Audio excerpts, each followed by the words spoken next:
Dice John Dewey que la pretensión exclusivista de las religiones está en el origen de la crisis de la religión y entiende que el escepticismo y el agnosticismo guardan relación con las exigencias de los contenidos intelectuales de la religión, que son históricos, cosmológicos, teológicos, y que ella considera indispensables, indisociables de la religión, pero que el común de los creyentes ha tomado distancia de ese criterio, con el que no se identifica. El filósofo da en suponer que todas las creencias cuestionadas, ya sean de la astronomía, la geología o la biología, o con la creación y estructura del mundo y del hombre, están unidas a lo sobrenatural, y es precisamente esa asociación el factor que ha hecho dudar de ellas y el que está minando la vida religiosa misma. Y es que ciertos criterios sobre el origen del mundo y del hombre se han entrelazado de tal manera con la religión que se han identificado con ella. Y el desarrollo de las ciencias y de sus métodos y pruebas ha sido tan notable que ha hecho que la aceptación de aquellas creencias sea cada vez más onerosa e incluso imposible para muchas personas cultas. Otro es el escenario en el universo protestante. Dice John Dewey que los grupos protestantes han ido abandonando la idea de que las fuentes eclesiásticas particulares puedan determinar con autoridad las creencias cósmicas, históricas y teológicas, o han mitigado al menos la antigua creencia de que es la dureza y corrupción de corazón de los individuos la causa del rechazo del aparato intelectual de la religión cristiana. Han reducido el volumen de contenido intelectual que hay que aceptar, pero han insistido en el teísmo y en la inmortalidad del individuo. Estamos aquí ante episodios que pertenecen a esa categoría que es el viejo conflicto entre la ciencia y la religión.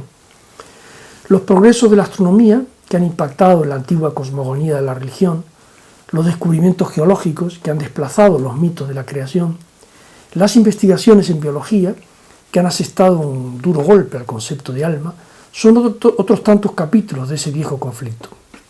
La antropología, la historia y la crítica literaria han elaborado una versión bien diferente de los personajes y hechos que sirvieron de base a las religiones cristianas. Y la psicología ha dado explicaciones inmanentes a fenómenos que antes se creían de origen sobrenatural. Todo lo anterior supuso una revolución en la sede de la autoridad intelectual y, como dice el filósofo, la mente del hombre se está habituando a un ideal y a un método nuevo. No hay más que un camino seguro de acceso a la verdad, el camino del examen paciente y colaborador que opera mediante la observación, el experimento y la reflexión controlada. El repliegue de la institución eclesiástica ante el progreso científico es evidente, como lo demuestra este hecho. Cada vez que se abandonan posiciones que poco antes eran no negociables, algún teólogo afirma que la doctrina particular no se ha visto afectada o bien que nunca formó parte intrínseca de la creencia religiosa. Pero el problema, argumenta el filósofo norteamericano, no es este o aquel artículo de fe, sino el método por el cual esos artículos de creencia son descubiertos y justificados. En definitiva, es el método el que ya no se sostiene, y las posiciones que se van perdiendo no son sino tramos de esa serie de desencuentros entre la ciencia y la religión, tramos en los que la religión va cediendo posiciones, pero sin cambiar un ápice sus creencias. Y si la teoría de la evolución empieza siendo rechazada, luego se dirá que es compatible con la verdad cristiana, y si hace falta inventar la teoría del diseño inteligente para hacer frente al impactante y definitivo impacto por delante de dicha teoría, pues se inventa, aunque con ello no se consiga otra cosa que hacer el ridículo. En realidad, la argucia para blindar el contenido intelectual de la religión del impacto creado por el conocimiento científico es más sofisticado, aunque no menos endeble. Imponer una jurisdicción propia en la que el método y los conocimientos de la ciencia no tendrían nada que decir.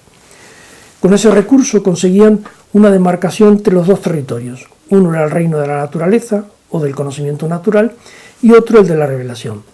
Y el impresionante avance en los conocimientos científicos no haría mella en la religión, porque en la experiencia religiosa, íntima, blindada contra la crítica, dominan otros métodos, otros criterios y otras exigencias y otros contenidos. Ese método de salvar la fe tiene una debilidad. Se alcanza una conclusión a partir de una negación. La ignorancia se emplea para crear y prestigiar un criterio de demarcación que deja a extramuros de la religión todos los avances de la ciencia y sobre todo el método científico. Esa frontera es frágil y no parece que pueda contener por mucho tiempo más el avance imparable de la ciencia y de su método. Por ejemplo, la psicología ya atravesó esa frontera sin pedir permiso y tanto la experiencia mística como otras tantas experiencias religiosas, analizadas por William James, por ejemplo, dan cuenta de ese trasvase del método al otro lado de la antedicha frontera y de sus resultados y de sus consecuencias.